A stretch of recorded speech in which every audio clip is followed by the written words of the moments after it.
Welcome to our channel. నేను మీ అంజలి. So ప్రపంచం అంతా బాధపడుతుంది బికాస్ ఇండస్ట్రీలోని the most legendary film city producer మన రామోజీరావు గారు ఇక లేరు అన్న విషయాన్ని మనం జీర్ణించుకోవడానికి చాలా అంటే లైక్ కష్టంగా ఉంది. బికాస్ ఈ తరం జనరేషన్కి కావాల్సినటువంటి ఫెసిలిటీస్ అన్నీ అప్పట్లోనే ఆయన ఇవ్వడం జరిగింది. అలాంటి లెజెండరీ డైరెక్టర్ కోసం మాట్లాడడానికి ప్రసన్న కుమార్ గారు ఈరోజు మనతో పాటు ఉన్నారు. సో ఆయనతో మాట్లాడి చాలా విషయాలు తెలుసుకుందాం. సార్ నమస్తే సార్. సో ఇండస్ట్రీకి తీరని లోటు రామోజీరావు గారి గురించి మీకు తెలిసిన విషయాలు కొన్ని షేర్ చేసుకోండి సార్. రామోజీరావు గారు అంటే ఒక ఇండస్ట్రీకి, తెలుగు ఫిలిం ఇండస్ట్రీకి ఇవాళ రామోజీ ఫిలిం సిటీ అని పెట్టి, రామోజీ ఫిలిం సిటీలో తెలుగు, తమిళ, మలయాళ, కన్నడ, హిందీ, ఇంగ్లీష్ ఒక భాష కాదు, ప్రపంచమే గర్వించదగ్గ ఒక అద్భుతమైన స్టూడియో ఆయన నిర్మించారు. ఆ స్టూడియోలో ఇప్పుడు హైదరాబాద్లో ఏమన్నా ఎక్కడన్నా ఒక విహార స్థలం లాంటిదో, లేకపోతే హైదరాబాద్లో ఒక చూడదగ్గ ప్రదేశం అని అనుకుంటే మనకి యాజిటీస్ చార్మినార్, సాలార్జింగ్ మ్యూజియం ఇలా చూసుకుంటే రామోజీ ఫిలిం సిటీ అనేది ప్రపంచం మొత్తం అది చూడాల్సిందే అనే రేంజ్లో అత్యద్భుతంగా కట్టిన ఒక రూపశిల్పి రామోజీరావు. అది రామోజీరావు అదే కాకుండా ఆయన ఎన్నో చిన్న సినిమాలు ఎన్నో తీసి, ఒక ప్రతిఘటన లాంటి ఒక అద్భుతమైన సినిమా తీసి, అక్కడి నుంచి కామెడీ సినిమాలు ఎన్నో సినిమాలు తీస్తూ కొత్త వాళ్ళని ఇంట్రడ్యూస్ చేసి ఇండస్ట్రీకి ఒక అద్భుతమైన నిర్మాతగా ఆయన ఉన్నారు. అలాగే డిస్ట్రిబ్యూషన్ వ్యవస్థ కూడా, అంటే ఆంధ్రప్రదేశ్, తెలంగాణ కలిపి కంబైన్డ్ నిధిలో కూడా, ఈవెన్ బెంగళూరులో కూడా చూసుకుని, తమిళనాడు అలా చూసుకున్నా కూడా మొత్తం ఒక డిస్ట్రిబ్యూషన్ వ్యవస్థ కావాలని ఒక మయూరి సంస్థ స్థాపించి ఆ మయూరి నుంచి డిస్ట్రిబ్యూషన్ కూడా చేయడం జరిగింది. అదే కాకుండా ఎన్నో థియేటర్లో కొంచెం అప్డేట్ అవ్వకుండా, టెక్నాలజీ ఇదవ్వకుండా ఉన్న థియేటర్స్ని ఆయన తీసుకుని అప్డేట్ చేసి, టెక్నాలజీ చేసి, అదేదో దళారీ వ్యవస్థలాగా విపరీతమైన అద్దెలు తీసుకుంటారా కాకుండా ఒక నామినల్ మార్జిన్ తీసుకుని ఇండస్ట్రీకి సేవ చేయడం కోసం ఆయన థియేటర్లు కూడా కొనబట్టడం, అలాగే ఆయన ఒక ప్రొడ్యూసర్గా, ఒక డిస్ట్రిబ్యూటర్గా, ఒక ఎగ్జిబిటర్గా, ఒక స్టూడియోగా, ప్లస్ ఇవాళ ఆయన తీరని లోటు మనం ఒక సినిమా ఇండస్ట్రీని కాదు, ప్రపంచానికి, సమాజానికి తీరని లోటు.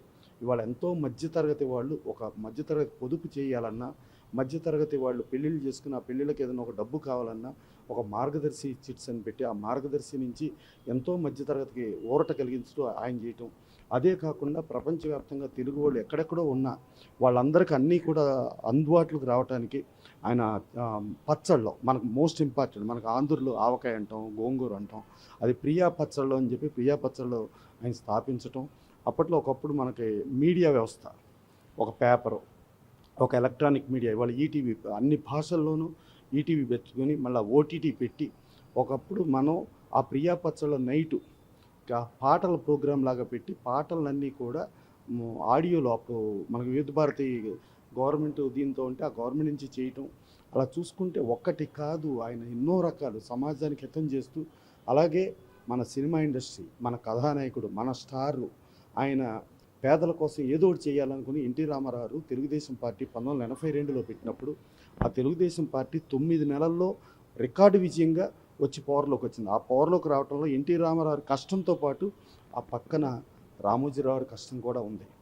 ఆ ఎన్టీ రామారావు రోడ్డు పక్కన స్నానం చేసే ఫోటోలు కానీ దాన్ని ప్రతిదీ కూడా ఆయన గ్యాదర్ చేస్తూ అలా ప్రతి విషయంలో ఇవాళ రామోజీరావు గారిది ఇప్పుడు అటు సైడు మోడీ గారు కేంద్ర ప్రభుత్వం చూసుకున్నా, ఇవాళ చంద్రబాబు నాయుడు గారిది ఆంధ్రప్రదేశ్ ఆ ప్రభుత్వం చూసుకున్నా, తెలంగాణలో రేవంత్ రెడ్డి గారి ప్రభుత్వం చూసుకున్నా, ప్రతి ప్రభుత్వం ప్రతి ఒక్కళ్ళు రామోజీరావు లేని లోటు భరించలేనిది, చాలా ఇబ్బందికరం, వాళ్ళ కుటుంబానికి కూడా చాలా ఇది, అండ్ యావత్ పరిశ్రమకి, యావత్ సమాజానికి ఇది దిగ్భ్రాంతికరం. ఆయన లేడు అనేది ఊహించుకుంటమే చాలా కష్టంగా ఉంది. అటువంటి రామోజీరావు శివైక్యం చెందటం చాలా బాధాకరం. ఇంకోటి ఏంటంటే ఆయన ఒక విజనరీ లీడర్. ఆయన మరణించిన తర్వాత ఆయన స్మారకం అంటే ఎలా ఉండాలి ఏంటి అనేది ముందే కట్టుకున్న వ్యక్తి ఆయన. మనం చూసుకుంటే అక్కినేని నాగేశ్వరరావు ఆయన ఒక మ్యూజియం లాగా ఆయన అన్ని గుర్తులన్నీ కూడా ఒక మ్యూజియం లాగా అనుకున్నారు. అప్పుడు దురదృష్టవశాత్తు దొంగతనం జరిగింది. రామోజీరావు నేను మరణించిన తర్వాత, మరణానికి కూడా ఆయన ఎప్పుడు భయపడలేదు. నేను మరణించిన తర్వాత నా మరణానికి నాకు ఎక్కడ క్రిమినేషన్ ఎక్కడ చేయాలి, దాన్ని ఎలా చేయాలి, దాని స్మారకం కూడా ఆయనే రూపొందించుకున్నారంటే ఎంత ధైర్యశాలి, ఎంత ధీశాలి అనేది మనం అర్థం చేసుకోవచ్చు. అలాంటి రామోజీరావు మనకి సినిమా పరిశ్రమకి ఇంకోటి ఒక పద్మ విభూషణ్ కేంద్ర ప్రభుత్వం గుర్తింపబడి, నిజంగా చెప్పాలంటే భారతరత్నకి అర్హుడైన వ్యక్తి ఎవరన్నా ఉంటే రామోజీరావు.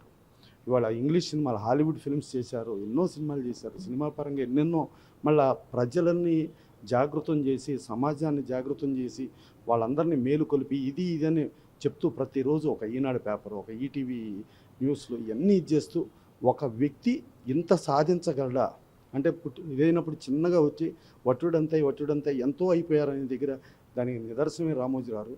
అలాంటి రామోజీరావు గారు లేరు అనే దానికంటే కూడా ఆయన స్ఫూర్తి, ఆయన ఆశయాలు ఏదైతే ఉన్నాయో ఆ ఆశయాలను ముందుకు కొనసాగుతూ ఆయనకు ఒక్కటి తీరని కోరిక ఒకటి ఉంది. భారతదేశంలో ఉన్న అన్ని దేవాలయాల్ని ఒక సమాహారంలాగా తీసుకొచ్చి హైదరాబాద్లో వాటిలన్నిటికీ చేయాలని చెప్పి ఆయన అనుకున్నారు. అదొక్కటి మాత్రం తీరని కోరికగా ఆయన మిగిలిపోయింది. ఆయన మాత్రం బతికుంటే ఇప్పటికైనా అది ఒక్కటి సాధించాలి అని అనుకునేవారు. సో అలా హైదరాబాద్ను ఒక విశ్వనగరంగా చేయటంలోనూ, అసలు తెలుగు ప్రజలను జాగృతం చేయడంలోనూ, ప్రపంచవ్యాప్తంగా ప్రపంచంలో సమాజాన్ని ఒక పర్ఫెక్ట్ సమాజంగా తీర్చిదిద్దడంలోనూ ఆయన అద్భుతమైన రూపశిల్పి. ఆయన ఎంతో దూరదృష్టి కలిగిన వ్యక్తి, ఒక విజనరీ, ఒక లెజెండ్. అట్లాంటి ఆయన లేకపోయినా ఆయన ఆశయాలతో ముందుకెళ్దాం. Thank you.